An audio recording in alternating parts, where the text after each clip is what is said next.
Hi hello welcome to our channel. నేను మిశ్రీ.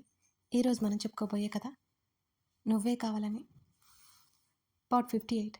కథలోకి వెళ్ళే ముందు వీడియోని లైక్ చేసి హైప్ చేయడం మర్చిపోకండి ఫ్రెండ్స్. ఇక వచ్చేయండి. వెంటనే నోటి మీద 2 చేతులు పెట్టుకుని తల అడ్డంగా ఊపి అలవాటులో పొరపాటుగా అన్నాను, కాదు కాదు పొరపాటులో అలవాటుగా అన్నాను అని పిచ్చి పిచ్చిగా మాట్లాడి అక్కడి నుంచి బయటికి వెళ్ళిపోయాడు నీరవ్. అతని ప్రవర్తనకి నవ్వొచ్చి గదిలోకి వెళ్ళిపోయింది మేఘన. రోజు రోజుకి అతను ఎందుకు నచ్చుతున్నాడో ఆమెకే తెలియడం లేదు. బహుశా ఇప్పటివరకు అతన్ని సరిగ్గా అర్థం చేసుకోలేదేమో. కానీ ఇష్టం లేకుండా తాళి కట్టాడు అనే విషయం మాత్రం ఆమె మనసు పొరల్లో ఇంకా ఎక్కడో బాధని కలిగిస్తూనే ఉంది. ఆ బాధను మాయం చేసి ఆమెను ఎప్పుడు దగ్గరికి చేర్చుకుంటాడో చూడాలి మరి. నలుగురు విజయవాడ బయలుదేరారు. రాత్రికల్లా ఇంటికి చేరుకున్నారు. సడన్గా వచ్చిన కోడల్ని, కొడుకుని, మేఘనని, నిరవులని చూడగానే ఆశ్చర్యపోయింది విక్రమ్ అమ్మ. తన గురించి ఏమనుకుంటున్నా అని కొంచెం కూడా భయం లేకుండా నిరవ చేతిని పట్టుకుంది మేఘన. ఎందుకంటే మేఘన గురించి వాళ్ళ నాన్న గురించి అక్కడ అందరికీ తెలుసు కాబట్టి. మేఘన ఎందుకు కంగారు పడుతుందో అర్థం కాలేదు నిరవ్కి. రండి రండి అంటూ లోపలికి దారిచ్చింది. అమ్మా, మేము ఫ్రెష్ అయి వస్తాం, వేడివేడిగా ఏదైనా చేసి పెట్టు అంటూ మేఘన నిరవకు ఒక గది చూపించి తమ గదిలోకి వెళ్ళిపోయారు అశోక, విక్రమ్. కాలేజ్ నుంచి వచ్చి రాగానే తన్ని అల్లుకొని అక్కడ విషయాలన్నీ వివరించి తన మేనకోడలు అరియాస్ కోడలు 5 రోజులు ఎక్కడికో వెళ్ళి వచ్చిన తర్వాత కనీసం మాట్లాడకపోవడం ఏదో అనుమానం రేకెత్తించింది విక్రమ్ తల్లి మనసులో. విక్రమ్తో మాట్లాడాలి అనుకుని వంట పనిలో బిజీ అయిపోయింది. నాకే తెలియదు మేఘా, విక్రమ్ ఈ రూమ్లోకి వెళ్ళమని చెప్పాడు. నీకు ఇష్టం లేకపోతే నేను అడిగి మనకు రూమ్ తీసుకుంటాను, కానీ వాళ్ళు ఏమీ అనుకుంటారో అంటూ బెడ్ మీద దిగులుగా కూర్చున్న మేఘనకి నిరవ్ చెబుతుంటే ఈ పాటికి గయ్యి గయ్యమని అరుస్తుంది అనుకున్న నిరవ్కి అంత సైలెంట్గా ఉన్న మేఘనని చూస్తుంటే ఆశ్చర్యంగా అనిపించింది. వెళ్ళి మేఘన పక్కన కూర్చున్నాడు నిరవ్. మేఘ, వాట్ హ్యాపెన్ అని తడబడుతూనే ఆమె చేతిని పట్టుకున్నాడు అతను. నేను ఇక్కడ ఉండలేను, ప్లీజ్ వెళ్ళిపోతాను, యుఎస్ఏ వెళ్ళిపోతానని అతని వైపే బేలగా చూసి చెప్పింది మేఘన. వెళ్ళిపోతావా? ఎందుకు? ఆమె మనసులో ఇంకా ఏముందో అర్థం కాలేదు అతనికి. రేపు మార్నింగ్ ఫ్లైట్ ఉంది, ఎయిర్పోర్ట్కి డ్రాప్ చేయి ప్లీజ్ అని అడిగింది మేఘన. మేఘా, అసలేమైందో చెప్తావా అని అసహనంగా అడిగాడు నిరవ్. ప్లీజ్ నిరవ్, నువ్వు నన్ను మర్చిపో. అయినా నన్ను మర్చిపోవడం నీకు అంత కష్టమేమీ కాదు కదా. నీకు నా మీద అయితే ప్రేమ లేదు, కేవలం తాళి కట్టావని నాతో ఉంటున్నావు అంతే కదా. పంపించే ప్లీజ్ నన్ను అని చెప్పి బెడ్ మీద నుంచి లేచి వెళ్ళిపోతుంటే వెంటనే లేచి ఆమె చేతిని పట్టుకుని దగ్గరికి లాక్కున్నాడు నీరవ్.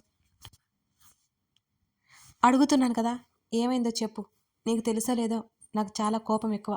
కేవలం నీకోసమే మారాను, అర్థమవుతుందా? ఏం జరిగింది? మాట చిన్నగా వస్తున్నా వాయిస్లో బేస్ తెలుస్తుంటే కిమ్మనకుండా ఉంది మేఘన. మేఘా, నా సహనాన్ని పరీక్షించకు అని అతను అసహనంగా అంటున్నా ఆమె మౌనంగా ఉండిపోయింది. రేపు ఫ్లైట్ ఉంది కదా, మన ఇద్దరికీ బుక్ చేశాను, వెళ్ళిపోదాం అని విసుగ్గా అన్నాడు. నువ్వు రావద్దు అని చెప్తుంటే అర్థం కాదా నీకు అని అడిగింది మేఘన. పిచ్చా నీకు? యు ఆర్ మై వైఫ్, నేను నీకు అక్కర్లేదు, కానీ నువ్వు నాకు కావాలి అని ఆమె ముంజేతిని పట్టుకుని ఇంకా దగ్గరికి లాక్కుని గట్టిగా చెప్పాడు నీరవ్. నీరవ్, యు నో అని కొన్ని క్షణాలు ఆగి, నువ్వు నువ్వు కూడా నన్ను అలాగే అనుకుంటావా అని ఏడ్చేసింది మేఘన. ఆమె ఎందుకు ఏడుస్తుందో అతనికి అర్థం కావడం లేదు. అసలు ఏమైంది? మేఘా, ఏమైంది అసలు? ఇప్పుడు ఎందుకు ఏడుస్తున్నావు నువ్వు? ఆమె ఏడుపు కష్టంగా అనిపిస్తుంటే కాస్త కంగారుగానే నిదానంగానే అడిగాడు నీరవ్. నేను విక్రమ్ని ప్రేమించాను, విసిగించాను, కానీ ఎప్పుడైతే విక్రమ్కి అశోకకి పెళ్ళి అయిపోయిందో విక్రమ్ని నా మనసులో నుంచి తీసివేయడానికి సిద్ధపడ్డాను. ఇప్పటికీ విక్రమ్ మీద నాకున్న ప్రేమని పూర్తిగా తొలగించానని నేను అనుకుంటున్నాను. వాళ్ళిద్దరూ ఎంత సన్నిహితంగా ఉన్నా నాకేం అనిపించడం లేదు. కానీ అందరూ అనుకుంటారు కదా నన్ను మళ్ళీ విక్కీ దగ్గరికి వస్తే అని ఇక మీదట చెప్పలేక ఆగిపోయింది మేఘన. నువ్వు నువ్వు కూడా అదే అదే అనుకుంటావు కదా, కానీ నిజంగా నిజంగా విక్రమ్ మీద నాకు ఎలాంటి ఫీలింగ్ లేదు, కేవలం ఫ్రెండ్గానే అనుకుంటున్నాను అని సన్నగా వెక్కిలి పెట్టి ఏడుస్తూ ఏడ్చేసింది మేఘన. మేఘనని సున్నితంగా దగ్గరికి తీసుకున్నాడు నీరవ్. 2 చేతులతో అతని చొక్కా పట్టుకుని ఏడుస్తోంది మేఘన. తను చేసిన తప్పు మేఘన కూడా చేసిందని తెలుసు నీరవ్‌కి. బలవంతంగా ఎవరి ప్రేమను, ఏ బంధాన్ని పొందలేం. అశోక ప్రేమను బలవంతంగా పొందాలి అనుకున్నా తన ఆశ నెరవేరలేదు. మేఘన కూడా అదే పొరపాటు చేసింది. వాళ్ళంటే ఇష్టం లేదని చెప్తున్నా ఎప్పటికైనా ప్రేమ కలుగుతుందన్న ఆశతో ప్రేమించారు. వాళ్ళిద్దరి ప్రేమ తమకు నచ్చిన వాళ్ళకి చేరలేదు. లేక ఇంకే కారణమో కానీ ఇద్దరికీ దక్కలేదు. ఈ జన్మకి ఇంతే అని సరిపెట్టుకున్నారు. మళ్ళీ వాళ్ళ జీవితాన్ని డిస్టర్బ్ చేయాలని అనుకోలేదు ఆ ఇద్దరు. స్నేహితుల కంటే ఎక్కువగా మనసులో స్థానం ఇచ్చేశారు. చివరికి ప్రేమ కంటే కూడా ఎక్కువే వాళ్ళ బంధం పేరు. కాసేపటికి కుదురుకొని దూరం జరిగింది మేఘన. నేను వెళ్తున్నాను అంటూ కళ్ళు తుడుచుకుంది. మేఘ ప్లీజ్, వీళ్ళందరి గురించి నీకు బాగా తెలుసు. అలా అనుకునేవారు కాదు. ఆమెకు సర్ది చెప్పే ప్రయత్నం చేశాడు నీరవ్. వాళ్ళు అనుకున్నా అనుకోకపోయినా నేనిక్కడ ఉండలేను. ప్లీజ్ అడ్డు చెప్పకు అంటూ బట్టల బ్యాగ్ దగ్గరికి వెళ్ళింది మేఘన. మేఘ అంటూ ఆమె చేతిని పట్టుకున్నాడు నీరవ్. నీరవ్ లీవ్ మీ అని అంది. మేఘ చెప్పేది పూర్తిగా వినవా? సీరియస్ అయ్యాడు. నేను చెప్పేది నువ్వు వినట్లేదు. నా ప్లేస్లో ఉంటే నీకే తెలుస్తుంది. ఎందుకు ఎప్పుడూ నాకు వ్యతిరేకంగా ఉంటావు నీరవ్? అసలు ఎందుకు ఇలా విసిగిస్తున్నావు? నన్ను ఎందుకు ప్రతిసారి రిస్ట్రిక్ట్ చేస్తావు? అసలు నీ మాట నేను ఎందుకు వినాలి? కోపంగా ఏం మాట్లాడుతుందో తెలియట్లేదు మేఘనకి. ఇంకా ఎక్కువ మాట్లాడితే ఇద్దరి మధ్య దూరం తప్పితే ఇంకే లాభం ఉండదు అని మౌనంగా ఉండిపోయాడు నీరవ్ ఎదురు సమాధానం చెప్పకుండా. నాది కూడా నీ ప్లేసే మేఘ చెప్పేసి అక్కడి నుంచి అతను బయటకు వచ్చేశాడు. తను ఏం మాట్లాడిందో అప్పుడు అర్థమైపోయింది మేఘనకి. అయినా సరే అక్కడ ఉండాలి అని ఆమె అనుకోవడం లేదు. బ్యాగ్ సర్దుకుంటూ విక్రమ్ వాళ్ళ అమ్మ ఇద్దరు గదిలోకి వచ్చారు. మేఘ అంటుండగా వెనక్కి తిరిగి చూసింది మేఘన. విక్రమ్ వాళ్ళ అమ్మని చూడగానే కంగారుగా కళ్ళు దించుకుంది ఆమె. మేఘన అంటూ మేఘన చేతిని పట్టుకుని పక్కనే కూర్చోబెట్టుకుంది. నువ్వు కూడా మా అశు లాంటి దానివే. ఇక్కడ ఉండడం నీకు ఇష్టం లేకపోతే వెళ్ళిపోవచ్చు. మాకేం అభ్యంతరం లేదు. కానీ మా విక్రమ్ స్నేహితులని సరిగ్గా చూసుకోలేకపోయాను అనే బాధ ఉంటుంది నాకు అని అంది. కన్నీళ్లతో ఐఎమ్ సారీ ఆంటీ. భయం వేసింది. మీరేమనుకుంటారో అని భయం వేసింది. మీరు ఎలాంటి వారో తెలుస్తుంటే నా ఆలోచనకి నాకే సిగ్గుగా అనిపిస్తుంది అని అంది మేఘన. నీ గురించి విక్రమ్ అంతా చెప్పాడు. నా కొడుకు స్నేహితురాలు అంటే ఎలా ఉంటుందో, తన వ్యక్తిత్వం ఏంటో అనుమానపడాల్సిన అవసరమే లేదు. నువ్వేం దిగులు పడకు. నీకు నచ్చిన రోజులు నువ్వు ఇక్కడ ఉండాలి సరేనా అంటూ మేఘన కన్నీళ్ళు తుడిచింది ఆవిడ. Thank you aunty. వెంటనే ఆవిడని హత్తుకుంది మేఘన. మేఘన తల నిమిరి వెళ్ళిపోయింది ఆవిడ. మేఘన వైపు చూసి నవ్వి వాణ్ణి అనవసరంగా తిట్టి పంపించా. అలిగాడు. వెళ్ళి బ్రతిమాలుకో అని అన్నాడు విక్రమ్. అలాగే అన్నట్టు తల ఊపింది మేఘన తిరిగి నవ్వేస్తూ. అశు. ఆ అత్త. ఏమైందే అంటూ కోడలి చేతిని పట్టుకుంది ఆవిడ. తన అత్త ఒడిలో తల పెట్టుకుని ఏం లేదత్త, ఏవో పీడకల్లో ఉండాలనిపించలేదు అక్కడ, భయమేసింది అని చెప్పింది అశోక. రేపొకసారి గుడికి వెళ్దాం సరేనా? రెస్ట్ తీసుకో అశోక తలని నిమురుతూ చెప్పింది ఆవిడ. సరే అత్త అంది. అసలు ఏం జరుగుతుందో తెలుసుకోవాలని ఆమెకు కూడా ఉంది. అమ్మవారి గుడిలోకి అడుగు పెట్టలేకపోయింది. ఎందుకో అసలు తెలియడం లేదు. కాసేపు ఉండి వెళ్ళిపోయింది ఆవిడ. ఆలోచిస్తున్న అశోక దగ్గరికి వచ్చాడు విక్రమ్. బోర్లా పడుకుని దిండి మీద తలపెట్టి పక్కకు పెట్టి ఆలోచిస్తుంది. అశు అంటూ పక్కన కూర్చుని ఇంకా అదే ఆలోచిస్తున్నావా అని అడిగాడు విక్రమ్. లేచి కూర్చుని అతని హృదయం మీద తలవాల్చి నిన్ను చాలా ఇబ్బంది పెట్టాను, సారీ బావా అని అంది అశోక. అశు, నాకేం ఇబ్బంది లేదు. నీ ప్రాబ్లం ఏంటో అర్థం కాలేదు. ఇప్పుడు బాగానే ఉన్నావా అని అడిగాడు విక్రమ్.